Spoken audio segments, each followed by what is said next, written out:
Bonjour, vous êtes au siège de l'association Pierre Clément, à Strasbourg. Une association qui existe depuis 25 ans et qui fait de l'accompagnement de personnes en fin de vie. Pierre Clément avait 19 ans et c'est l'infirmière qui s'est occupée de lui qui, après son décès, a fondé l'association Pierre Clément.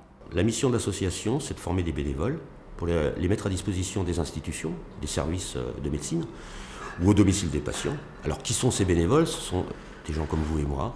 Le bénévole offre une alternative relationnelle, finalement. La relation, elle s'inscrit entre le médecin, l'équipe médicale et la famille. Très souvent, les relations amicales, le réseau que l'on a dans la vie de tous les jours, se détériore, se désagrège, parce que la mort est tabou, parce que la maladie fait peur, parce que le cancer ou d'autres maladies font qu'effectivement c'est un phénomène qui exclut.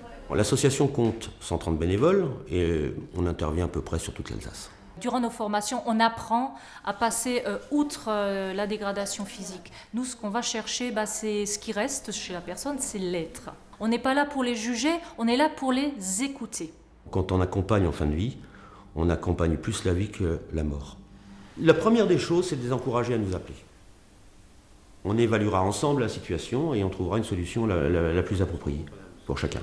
Nous avons répondu au projet PIRA parce que accueillir des enfants et des adolescents, ça nous semblait être la continuité de notre postulat de départ. Quand les enfants arrivent, on leur donne un petit livret d'accompagnement. Ça leur permet un peu déjà de se présenter et puis on voit effectivement le parcours qu'ils vont faire durant ces accompagnements. Les activités que nous faisons avec les enfants, c'est la parole d'abord, mais ça peut être de la pâte à modeler, ça peut être du dessin, ça peut être de la sculpture, toute forme de communication finalement qui passe pas nécessairement par la parole, mais qui va permettre d'illustrer ce qu'ils ressentent au plus profond d'eux-mêmes et donc de s'en libérer quelque part.